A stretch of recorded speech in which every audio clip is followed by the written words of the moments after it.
नमस्कार विद्यार्थी मित्रांनो, स्कॉलरशिप आणि बरंच काही आपल्या यूट्यूब चॅनलमध्ये तुम्हा सर्वांचं पुन्हा एकदा मनापासून स्वागत. आपण मंथन परीक्षेसाठी उजळणीचे व्हिडिओ बनवत आहोत. तर एकाच व्हिडिओमध्ये संपूर्ण तुमचे जे घटक आहेत त्या घटकांमधलं थोडक्यात महत्त्वाचं तुम्हाला काय लक्षात ठेवायचं आहे, कोणत्या गोष्टीवर भर द्यायचा आहे हे आपण पाहत होतो. तर काल आपण इयत्ता तिसरीसाठी मराठीचे उजळणी केलेली आहे मराठीची, आणि आज आपण गणिताची उजळणी करणार आहोत. चला तर मग व्हिडिओला सुरुवात करण्यापूर्वी चॅनलवर नवीन असाल तर चॅनलला सबस्क्राईब करून घ्या, कारण आपल्या चॅनलवर तुम्हाला अभ्यासाचे असे छान छान व्हिडिओ पाहायला मिळतील. आता इयत्ता तिसरी गणितमध्ये सगळ्यात पहिला जो तुमचा घटक आहे तो म्हणजे संख्या ज्ञान. आता सगळ्यांना घटक सारखेच असतात, फक्त त्याची जी काठिण्य पातळी आहे ती इयत्तेनुसार वाढत जाते. तर इयत्ता तिसरीसाठी बघा संख्यांचे वाचन. मग आपल्याला काय असतं, 3 अंकी संख्यांचे वाचन. मग संख्या अंकात अक्षरामध्ये कशी लिहाल याच्यावर तुम्हाला आधारित प्रश्न असतात. तर अंकात लिहिणे, अक्षरात लिहिणे हा भाग सोपा आहे, हा सगळ्या विद्यार्थ्यांना जमतो. यानंतर पुढे आहे ते म्हणजे 3 अंकीपर्यंतच्या संख्या अंकात व्यक्त करणे. म्हणजे अक्षरामध्ये दिलेली संख्या तुम्हाला काय करायचे, अंकामध्ये लिहायची आहे, किंवा कुठे लिहिलेली आहे तो तुम्हाला पर्याय ओळखायचा आहे. आता याच्यामध्ये महत्त्वाचं काय आहे, जसं 750, 725, 750 असे जे म्हणजे आपले व्यवहारामध्ये आपण जे शब्द वापरतो तर ते तुम्हाला माहीत असणं महत्त्वाचं आहे. आता बघा 750, पावणे म्हणजे पाव उणे, 700ला कमी आहे. मग हा पर्याय आपलं उत्तर येईल का? 700, 700, 700 येणारच नाही. म्हणजे आपलं उत्तर काय असणार आहे, पर्याय क्रमांक 3 675. तर या पद्धतीने व्यवहारामध्ये आपण जे शब्द बोलतो ते तुम्हाला नेमकी कोणती संख्या आहे ती आली पाहिजे. जसं 825 म्हणजे किती, 825. शिवाबली व्यवहारामध्ये आपण जे शब्द वापरतो तर त्या संख्या तुम्हाला ओळखता आल्या पाहिजे. 825 म्हणजे काय, 825. शे आहे ना, म्हणजे 100चा पाव भाग तुम्हाला 800 मध्ये मिळवायचा आहे. तर हे सुद्धा सोपं आहे, विद्यार्थ्यांना सोपं जातं. यानंतर पुढचा तिसरा घटक आहे तो म्हणजे पूर्ण हजार संख्या शब्दात व अंकात व्यक्त करणे. जसं आपण 3 अंकी संख्यांचं वाचन लेखन करत होतो तसंच हजार म्हणजे 4 अंकी संख्यांचं वाचन आणि लेखन आहे. याच्यानंतर तुम्हाला शतक, दशक म्हणजे 10 शतक म्हणजे 1000 हे तुम्हाला तिथे समजलं पाहिजे. म्हणजे वेगवेगळ्या प्रकारे संख्यांचे वाचन तुम्हाला करता आलं पाहिजे. आता याच्यामधली 1-2 उदाहरणं घेऊन आपण हे थोडक्यात समजून घेऊया. जसं इथे एक प्रश्न आहे पहा, 3000 एकक म्हणजे किती दशक. म्हणजे दशकाचा जो 1 शून्य आहे तो आपल्याला कितीवर दिल्यावर तुम्हाला 3000 एकक मिळतात. तर पहा आता दशकचा 1 शून्य, मग आपल्याला 3000 होण्यासाठी काय करावं लागणार आहे, अजून 2 शून्य वाढवावे लागणार आहे. म्हणजे इथं जर मी डॉट दिला, आता मी 300 दशक असं जर आपण म्हटलं तर दशकचा 1 शून्य जर आपण 300 वर ठेवला तर काय होतंय, 3000 एकक. तर हे तुम्हाला समजलं पाहिजे. आणि याच्या सरावासाठी आपल्याला भरपूर सारी उदाहरणं आपल्या याच्यामध्ये दिलेली आहे. अजून एखादं असं उदाहरण पाहूया, जसं 10 शतक बरोबर किती. आता 10 शतक असं जर आलं तर पहा, आता मी 10 लिहिले आणि आपल्याला काय विचारले, 10 शतक. शतक म्हणजे काय, 100. मग 100चे 2 शून्य 10 वर द्यायचे, म्हणजे 10 शतक म्हणजेच किती झाले, 1000 एकक किंवा 100 दशक असं सुद्धा म्हणू शकता. पहा 100 दशक, दशकचा 1 शून्य आहे. 10 शतक म्हणजे 10 वर शतकचे 2 शून्य ठेवले, म्हणजेच याला आपण 1000 एकक असं सुद्धा म्हणू शकतो. तर ही सुद्धा संख्या वाचनाची पद्धत आहे, त्याच्यानुसार योग्य पर्याय तुम्हाला तिथे निवडायचा आहे.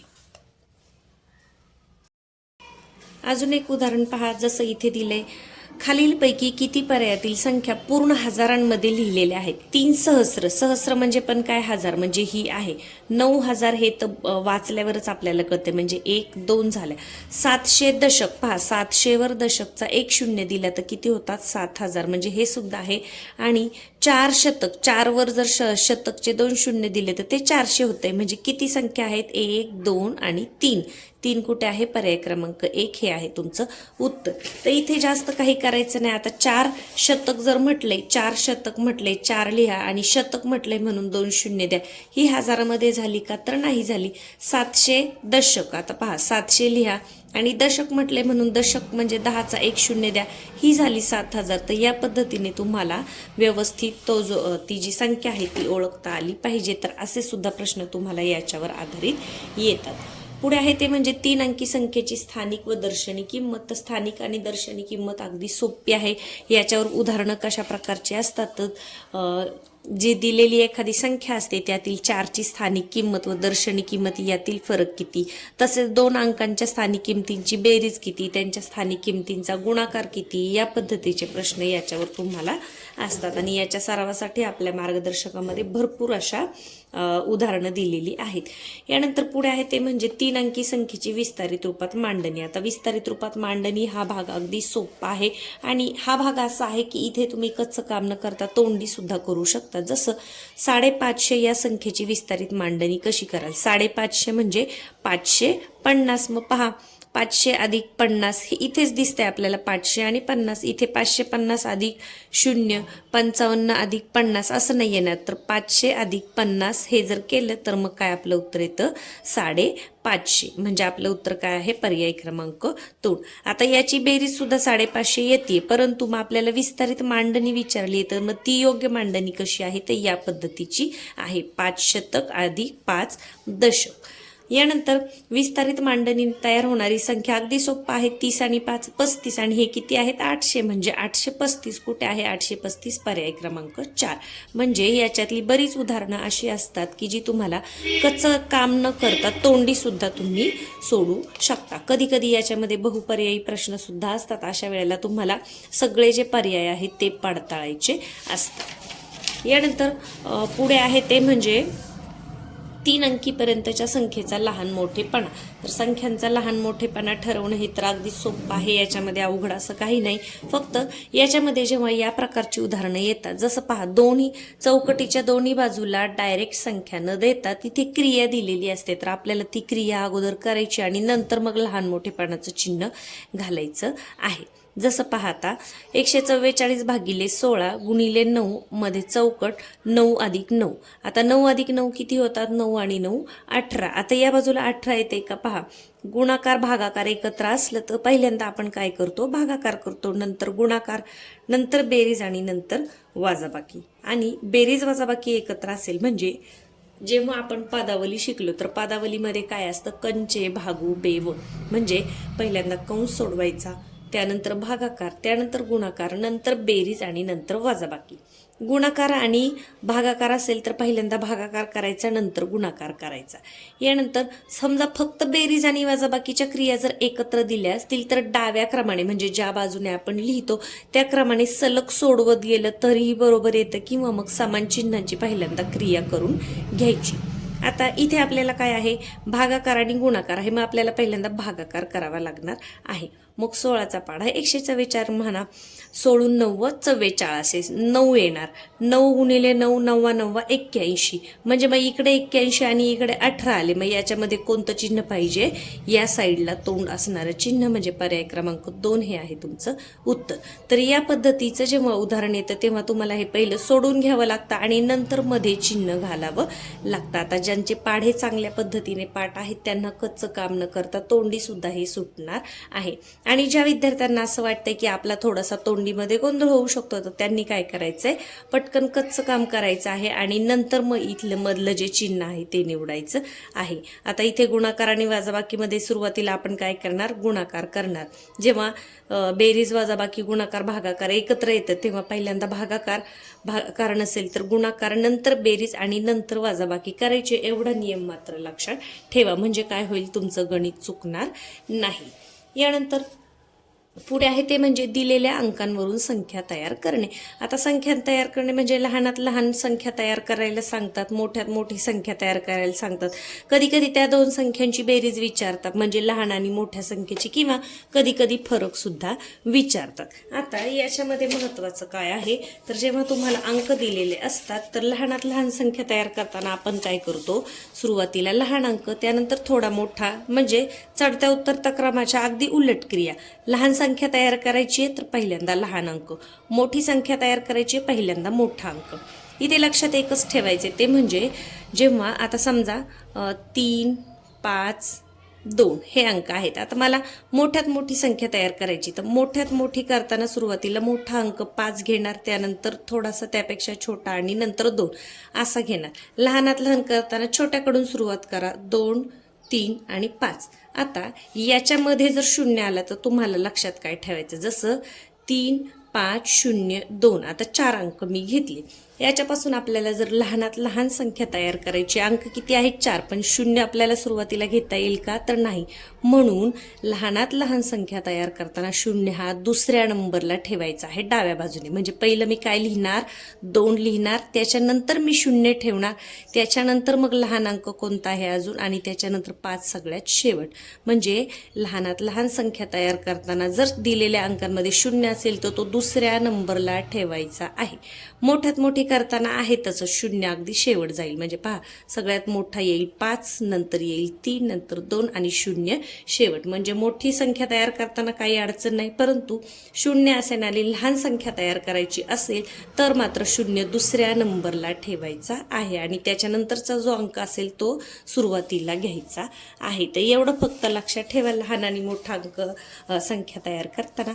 आता याच्यामध्ये कसं प्रश्न असतो पहा, जसं आपण एक उदाहरण म्हणून घेऊया, 2 1 4 या अंकांपासून मोठ्यात मोठी समसंख्या विचारली. आता मोठ्यात मोठी करायची आणि सम करायची. पहा, 2 1 आणि 4. आता मोठ्यात मोठी करायची म्हणून सुरुवातीला मोठा अंक, त्यानंतर आपण काय करतो, मोठी घेताना हा एक अंक घेतो, म्हणजे त्याच्यापेक्षा थोडा छोटा आणि शेवट 1. परंतु आता एकक स्थानी 1 आलं तर ही सम झाली का, नाही. म्हणजे आपल्याला इथे काय करावं लागणार आहे, हा 2 जो आहे तो शेवट घ्यायला लागणार आहे. म्हणजे 4 1 2. म्हणजे 2 जर एकक स्थानी आला तरच ही समसंख्या होती. तर मोठ्यात मोठी समसंख्या कोणती येईल, 412. एवढं लक्षात ठेवायचं. तुम्हाला सम करायला सांगितली की विषम करायला सांगितली. काहीच सांगितलं नसतं तर हे बरोबर आहे, पण सम करायची म्हणून एकक स्थानी ठेवून आपल्याला चालणार नाही. तर चूक होऊ नये म्हणून काय करायचे, प्रश्न तुम्ही व्यवस्थित वाचायचा आहे. यानंतर पुढे पहा, आता आपण अशी उजळणी का करतोय की कोणत्या घटकामध्ये काय महत्त्वाचं आहे, तुम्हाला काय लक्षात ठेवायचे. परीक्षेला जायच्या अगोदर तुम्ही हा जर व्हिडिओ पाहिला तर नक्कीच याचा तुम्हाला उपयोग होणार आहे. पुढचं आहे ते 8वं, म्हणजे 3 अंकी संख्यांचा चढता व उतरता क्रम. आता चढता उतरता क्रम अगदी सोपा आहे. याच्यामध्ये काय दिलेलं असतं, कधी कधी चढता उतरता क्रम कोणता आहे हे विचारलेलं असतं. कधी कधी काय दिलेलं असतं की चढत्या क्रमाने लिहिलं तर दुसरी संख्या कोणती येईल, पहिली संख्या कोणती येईल. तर अशा प्रश्नांमध्ये बऱ्याच वेळा तुम्ही तोंडी सुद्धा चढता उतरता क्रम लावू शकता. आता इथे तोंडी काम तुम्ही कसं करू शकता पहा, जसं किती संख्या आहेत, 3 अंकी 3 अंकी 3 अंकी 3 अंकी, या संख्यांचा उतरत्या क्रमाने लिहिले, शेवटची संख्या कोणती. आता इथे उतरता क्रम तुम्ही लावत बसायचं का नाही, त्याच्यामध्ये तुमचा वेळ जाईल. तर उतरत्या क्रमाने म्हणजे सुरुवातीला कोणती संख्या असते, तर मोठी असते, उतरताना मोठी पायरी, चढताना छोटी पायरी. हे समजण्यासाठी आपली ट्रिक आहे. तर उतरत्या क्रमाने लिहिल्यावर सगळ्यात शेवटी सगळ्यात छोटी संख्या येईल. मग याच्यामध्ये सगळ्यात छोटी कोणती आहे, 507 की 570, 507. म्हणजे इथे तुम्ही उतरता क्रम लिहित बसायचं नाही, तर फक्त निरीक्षणाने सगळ्यात छोटी संख्या तुम्हाला शोधायची आहे. या पद्धतीने जेव्हा तुम्ही प्रश्नपत्रिका सोडवता तेव्हा सर्व प्रश्न तुम्हाला सोडवायला व्यवस्थित वेळ पुरतो. फक्त तुम्हाला लक्ष काय ठेवायचे, जिथे बहुपर्याय दिलेले असतात त्यावेळेला तुम्हाला प्रत्येक पर्याय हा तपासून पाहायचा आहे. पुढे 9वा घटक आहे तो म्हणजे 1 ते 999 पर्यंतच्या सम व विषम संख्या ओळखता येणे. आता समसंख्या म्हणजे काय, ज्या संख्येला दोनने निश्चय भाग जातो, म्हणजे ज्या संख्येच्या एकक स्थानी 0 2 4 6 8 यापैकी एक अंक असतो तर तिला समसंख्या म्हणतात. आणि विषम संख्या म्हणजे काय, तर ज्या संख्येच्या एकक स्थानी 1 3 5 7 9 यापैकी एखादा अंक असतो तर त्याला म्हणतो आपण विषम संख्या. आता हे तुम्हाला दुसरीमध्ये सुद्धा आहे, विषम आपण दुसरीपासून शिकतोय. तर समजा तुम्हाला जर असे प्रश्न आले की 2 विषम संख्यांची बेरीज सम असते की विषम असते, अशा वेळेला काय करायचं, जरी तुम्हाला नियम आठवला नाही तरी छोटे छोटे अंक घेऊन तुम्ही पटकन करायचे. जसं समजा तुम्हाला विचारलं की 2 विषम संख्यांची बेरीज सम असते. आता विषम संख्या घेऊन पहा, सगळ्यात एक आहे आणि 3 आहे. 1 आणि 3 किती होतात, 4 होतात. मग 1 आणि 3 ची बेरीज सम आली म्हणजे विषम संख्यांची बेरीज समसंख्या येते. बरोबर आहे. म्हणजे नियम जरी लक्षात नाही ठेवला तरी समविषमवर कोणतंही विचारलं तरी काय करायचे, छोटे छोटे अंक घ्यायचे आणि त्यांची क्रिया करायची आहे. जसं गुणाकार विषम संख्या येतो, विषम संख्यांचा गुणाकार विषम संख्या येतोय का, तर पहा 3 आणि 1 घ्या, 3 1 3 म्हणजे विषमच संख्या येतोय, म्हणजे दोन विषम संख्यांचा गुणाकार हा विषम संख्या येतो. हे नियम लक्षात ठेवत बसायचं नाही, तर छोटे छोटे अंक घ्यायचे आणि लगेच ती क्रिया करून पाहायचं आहे. तर याच्यावर प्रश्न कसे असतात की 7च्या पुढील 5वी विषम संख्या कोणती, मग 7च्या पुढे मोजा, 7 नंतर सांगितली 7च्या पुढील, मग पहिली कोणती येईल 9 येईल, दुसरी कोणती येईल 11 येईल, तिसरी येईल 13, चौथी येईल 15 आणि 5वी कोणती येईल 15 नंतर 16 17. म्हणजे या पद्धतीने तुम्ही अगदी मोजून सुद्धा करू शकता. इथे कोणतंही सूत्र वगैरे वापरायची गरज नाही. यानंतर याच्यावर अजून पहा, इथे संख्यांची योग्य जोडी अयोग्य जोडी कोणती विचारली, सम. आता हे सम आहे का 5 एकक स्थानी आहे म्हणजे नाही. हे पहा, हे सम आहे, हे विषम आहे का नाही, म्हणजे हे आणि हे अ आणि क हे अयोग्य आहे. यानंतर हे विषम आहे म्हणजे हे योग्य आहे. मग अ आणि क कुठे आहे, अ आणि क पर्याय क्रमांक 4. म्हणजे तुम्हाला योग्य विचारले की अयोग्य विचारले हे तुम्हाला लक्षात ठेवायचं आहे. यानंतर पुढे आहे ते म्हणजे माहितीचे व्यवस्थापन. आता माहितीचे व्यवस्थापन म्हणजे तुम्हाला एक चित्ररूपी माहिती दिलेली जाते किंवा एखादा चार्ट दिलेला जातो आणि ते निरीक्षण करून तुम्हाला योग्य उत्तराचा पर्याय सांगायचा आहे. आता इथे तुम्हाला प्रमाण दिलेलं नाही. जेव्हा तुम्ही वरच्या वर्गात जाल तेव्हा इथे कधी कधी प्रमाण दिलेलं असतं की 1 माणूस बरोबर 2 व्यक्ती असं कधी कधी दिलेलं असतं. तर इथे काय आपल्याला प्रमाण दिसत नाही, फक्त चित्र दिसतात. तर पहा, हे आहे लेझिमचं चित्र. मग लेझिम खेळणाऱ्यांची संख्या किती आहे हे सोपं जातं मुलांना, अगदी निरीक्षण करून पटकन मोजून तुम्ही लिहू शकता. फक्त जेव्हा जर इथं प्रमाण दिलं की 1 झाड बरोबर 2 व्यक्ती किंवा एका बरोबर जेव्हा जास्त असतात म्हणजे 1 म्हणजे 3 माना असं जेव्हा दिलेलं असतं तेव्हा हा प्रश्न येतो. इथे काही इयत्ता तिसरीसाठी तसं आपल्याला दिसत नाही. याच्यानंतर पुढे पहा, फुल आवडणाऱ्या व्यक्ती. मग इथे फुलांची नावं दिलेली आहेत. तर हे चित्ररूपी माहितीवरचे प्रश्न अगदी सोपे असतात. यानंतर पुढे आहे ते म्हणजे 1 ते 100 संख्यांवर आधारित प्रश्न. तर याच्यामध्ये तुम्हाला अंकांनुसार लक्षात ठेवायचं आहे की एकूण किती संख्या आहे, त्यानंतर सम किती आहेत. तर 1 ते 100 मध्ये 100 संख्या आहेत, मग 50 सम आणि 50 विषम. कोणता अंक 20 वेळा येत नाही. याच्यामध्ये लक्षात तुम्हाला काय ठेवायचे पहा की एकक स्थानी 0 असणाऱ्या संख्या किती आहेत, तर एकक स्थानी 0 असणारे किती संख्या आहेत, 10 संख्या आहेत. 1 ते 9 यापैकी कोणताही अंक एकक स्थानी असलेल्या किती संख्या असतात, 10 असतात. तसेच पहा 1 ते 100 या संख्यांमध्ये एकक स्थानी व दशक स्थानी समान अंक असलेल्या संख्या किती, तर ते काय येईल 11चा पाढा. जसं 11, 22, 33, 44 या पद्धतीने. मग असे किती आहेत 11, 90, 99 पर्यंत म्हणजे 9 संख्या येतात. पुढे 12च्या पटीतील जर 1 ते 100 पर्यंतच्या संख्या विचारल्या तर 12चा पाढा म्हणा. 12 1 12, 12 2 24, 12 3 36, 12 4 12 5 60, 12 6 72, 12 7 84, 12 8 96, 12 8 96, 12 9 अष्टोदर्श म्हणजे 108. म्हणजे ही किती झाली 3 अंकी झाली. म्हणजे किती संख्या आहेत 1 ते 100 मध्ये 12च्या पटीतील, तर 8 संख्या आहेत. कारण 12 8 96 पर्यंतच 2 अंकी संख्या आपल्याला मिळतात. म्हणजे कोणत्याही जरी विचारल्या की 23च्या पटीतील 100च्या पर्यंत किती संख्या आहेत, तर तुम्हाला 23चा पाढा 2 अंक असेपर्यंत काउंट करावा लागणार आहे. यानंतर 0 हा 1 ते 100 मध्ये 11 वेळा येतो, 1 हा अंक 21 वेळा येतो आणि उरलेले प्रत्येक अंक म्हणजे 2 ते 9 अंक किती वेळा येतात, 20 वेळा येतात. तर हे तुम्हाला थोडंसं जे बेसिक आहे हे लक्षात ठेवायचं आहे आणि याच्यावर एक तरी प्रश्न तुम्हाला परीक्षेमध्ये येत असतो. यानंतर पुढे आहे ते म्हणजे शाब्दिक उदाहरणे तयार करणे, संख्यांवरील क्रिया.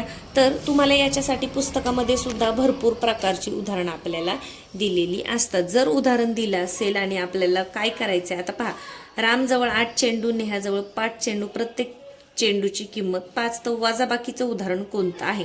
आता पहा वजाबाकीचं उदाहरण करायचे म्हणजे आपल्याला कोणते शब्द आले पाहिजे, कितीने कमी कितीने जास्त असं जेव्हा विचारतात तेव्हाच ते वजाबाकीचं उदाहरण होऊ शकतं. तर इथं उदाहरण जास्त जुळवत बसलं नाही तरी चालणारे. नेहाजवळ रामपेक्षा किती चेंडू कमी आहेत, पहा किती कमी आहेत. यानंतर एकूण आलं का, एकूण आलं तर ती बेरीज असते म्हणजे हे येणार नाही. चेंडूंची किंमत आली तर ती गुणाकाराची क्रिया येईल म्हणजे हे सुद्धा येणार नाही. किती चेंडू जास्त आहेत हे वजाबाकीचं उदाहरण येईल म्हणजे कितीने कमी कितीने जास्त असे शब्द असतील असतील तरच वजाबाकीचं उदाहरण तयार होतं. म्हणजे आपलं उत्तर काय आहे? अ आणि ड. कुठे आहे अ आणि ड? पर्याय क्रमांक 4. तर या पद्धतीने शाब्दिक उदाहरणांची जी गणित आहेत ती बनवण्यासाठी अगदी सोपं आहे. याच्यासाठी वर्गामध्ये जर तुमचा चांगला सराव असेल तर ही उदाहरणं तुम्ही अगदी सहज पद्धतीने सोडवू शकता. फक्त लक्षात ठेवा, बेरजेचं उदाहरण तयार करायचं असेल तर एकूण मिळून असं या पद्धतीचे शब्द असतात. वजाबाकीचं उदाहरण असेल तर मग कितीने कमी कितीने जास्त या प्रकारचे शब्द त्याच्यामध्ये असतात. पुढे आहे ती म्हणजे हाच्याची व उसण्याची वजाबाकी, म्हणजे बेरीज आणि वजाबाकी हाच्याची आणि बिनहाच्याची. या त्यामध्ये आडवी उदाहरणं दिलेली असतात. आता एकक मध्ये एकक मिळून तुम्ही या पद्धतीने करू शकता किंवा आपल्या नेहमीप्रमाणे एकक खाली एकक मांडून असं सुद्धा करू शकता. आता याच्यामध्ये महत्त्वाचं काय आहे, जेव्हा असे व्यवहारामध्ये आपण जे शब्द वापरतो या पद्धतीची उदाहरणं येतात. जसं पहा, 250 अधिक 250 बरोबर किती. मग आता तुम्हाला 250 म्हणजे काय माहिती पाहिजे. 250 म्हणजे किती? 250. आणि 250 म्हणजे किती? 300ला पाव भाग कमी आहे म्हणजे 275. मग इथे फक्त तुम्हाला बेरीज करायची आहे. 7 आणि 3 10 आणि 2 12 म्हणजे 7 आणि 5 12, 2 हातचा आला आहे आणि 5 किती येतात? 525. यालाच काय म्हणतो आपण? 525. तर कुठे आहे 525? पहा इथे दिलेले आहे 525, पर्याय क्रमांक 2. कधी कधी 3 अंक दिलेले असतात. आता हे एका खाली एक लिहून तुम्हाला बेरीज करायची असते. बऱ्याच वेळा काय होतं, आता एकक स्थानावरून सुद्धा तुम्ही उत्तराचा अंदाज घेऊ शकता. जसं यानंतर अजून एक उदाहरण पहा. जसं 250 अधिक 350 अधिक 125 म्हणजे किती. पटापट मांडून घ्या. 250 म्हणजे 225. यानंतर 350 म्हणजे 350 आणि 125 म्हणजे 125. आणि इथे काय करायचे तुम्हाला? फक्त बेरीज करायची आहे. 5 आणि 5 10, 0 हातचाला 1.